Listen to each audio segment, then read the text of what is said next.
Hai, Assalamualaikum warahmatullahi wabarakatuh. Saatnya kita mulai belajar kembali. Tetap semangat ya.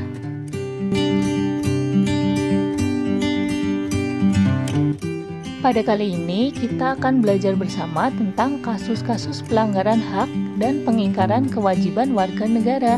Nah, ini yang akan kita pelajari ya. Ada 4 poin penting yang akan kita pelajari.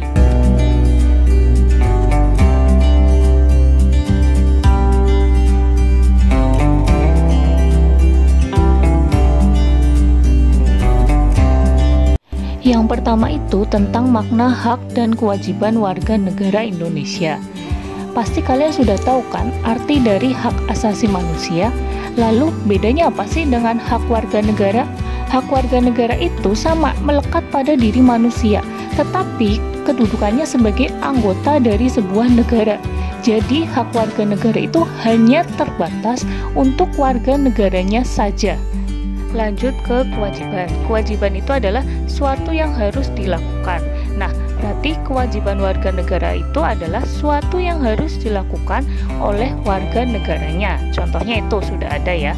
Saya contohkan lagi, misal dalam pemilihan umum yang boleh melakukan pemilihan itu adalah seorang warga negara Indonesia asli.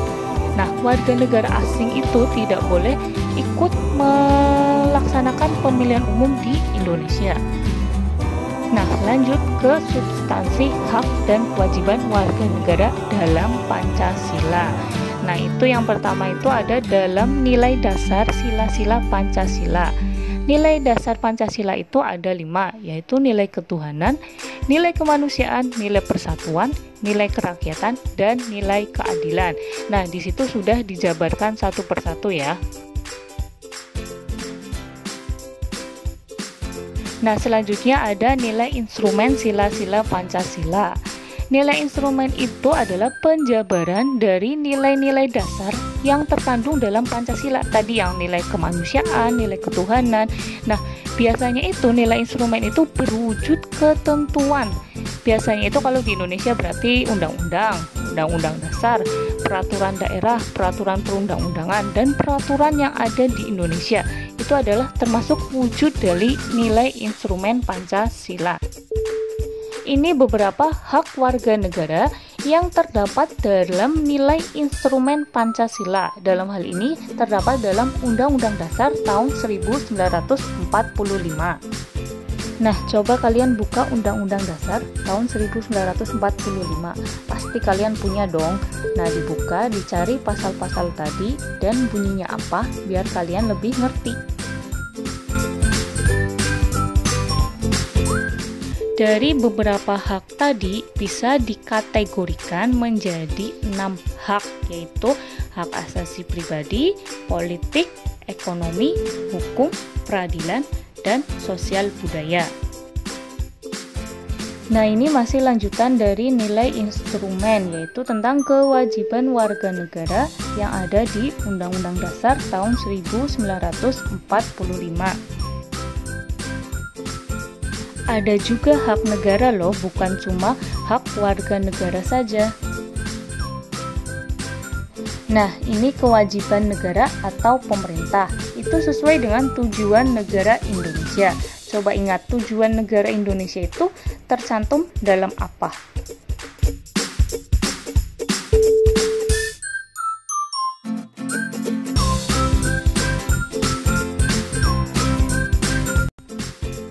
Tadi sudah ada nilai dasar, nilai instrumen, sekarang nilai praksis. Nilai praksis itu adalah realisasi dari ketentuan yang termuat dalam peraturan perundang-undangan. Jadi secara gampangnya itu realisasi dari nilai instrumen dalam kehidupan sehari-hari.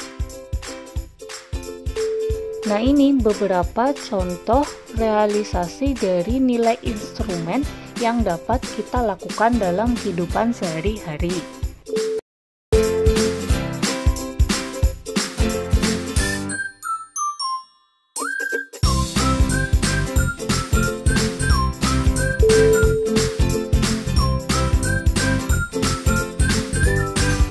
Oke, lanjut ke kasus pelanggaran hak dan pengingkaran kewajiban warga negara.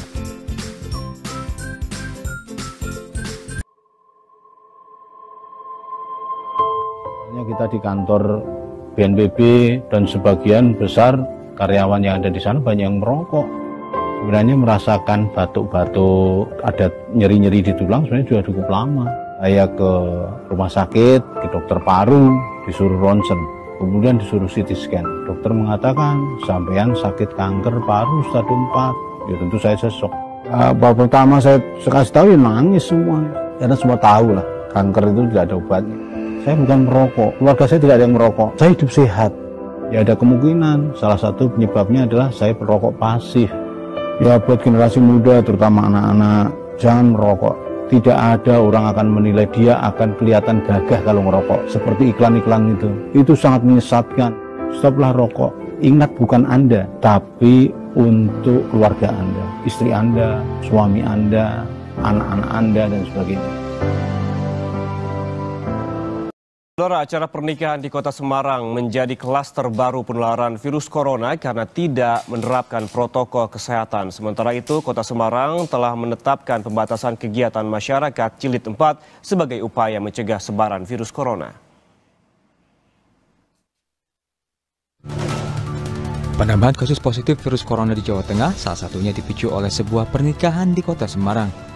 Prosesi ijab kabul yang dilakukan di rumah salah satu mempelai di daerah Gayam Sari diketahui telah melanggar ketentuan pembatasan kegiatan masyarakat dengan jumlah tamu yang hadir melebihi 30 orang. Ada pernikahan yang tidak sesuai dengan protokol kesehatan karena lebih dari 30 orang, kata Wali Kota Semarang Hendrar Prihadi yang kami kutip dari kompas.com. Sudah seharusnya aturan protokol kesehatan dipatuhi, apalagi di tempat publik atau lokasi yang banyak orang berkumpul. Harus ada jaga jarak dan perlengkapan yang menunjang untuk terhindar dari penularan COVID-19. Seperti penggunaan masker, fasilitas cuci tangan, dan aturan pembatasan pengunjung pada saat pernikahan.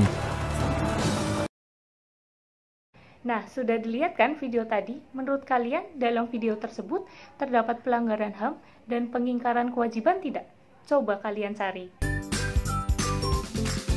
Nah, ini beberapa faktor penyebab pelanggaran hak dan pengingkaran kewajiban, yaitu dari faktor internal, dari diri kalian masing-masing, yaitu apa? Sikap egois, maunya menang sendiri, sikap tidak toleran, dan rendahnya kesadaran terhadap peraturan. Ada juga faktor eksternal, yaitu faktor dari luar, diantaranya penyalahgunaan teknologi. Nah, penyalahgunaan teknologi ini bisa menjadikan kejahatan-kejahatan baru di Indonesia. Makanya, kalian harus menggunakan teknologi sebaik mungkin. Lalu, ketidaktegasan aparat penegak hukum. Harusnya aparat penegak hukum itu menghukum sesuai dengan apa yang ditetapkan. Pencuri sandal dihukum sekian tahun, pencuri motor dihukum sekian tahun. Jangan yang korupsi malah hukumannya lebih rendah dari pencuri sandal ataupun pencuri sepeda motor. Lalu adanya kesempatan dalam kesempitan pasti ada, jangan dimanfaatkan untuk hal yang negatif. Lalu ada minimnya sosialisasi dan penyalahgunaan kekuasaan. Nah, di Indonesia ini banyak penyalahgunaan kekuasaan, diantaranya para pejabat yang banyak korupsi, para pejabat yang membuat peraturan perundang-undangan hanya untuk menguntungkan pribadi ataupun golongan. Nah, ini beberapa contoh kasus pelanggaran hak warga negara yang sering terjadi di Indonesia.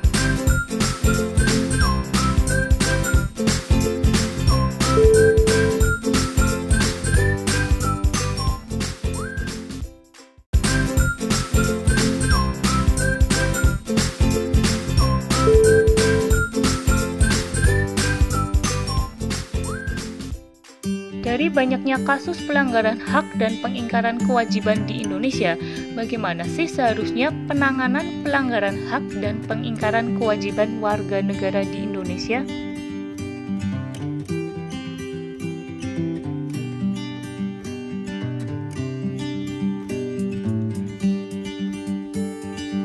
Nah, kalian juga bisa loh membangun partisipasi dalam mencegah pelanggaran hak dan pengingkaran kewajiban. Coba lakukan beberapa contoh di bawah ini dalam kehidupan sehari-hari kalian, biasakan ya. Selesai sudah pembelajaran pada kali ini, tetap semangat untuk belajar dan tetap jaga kesehatan.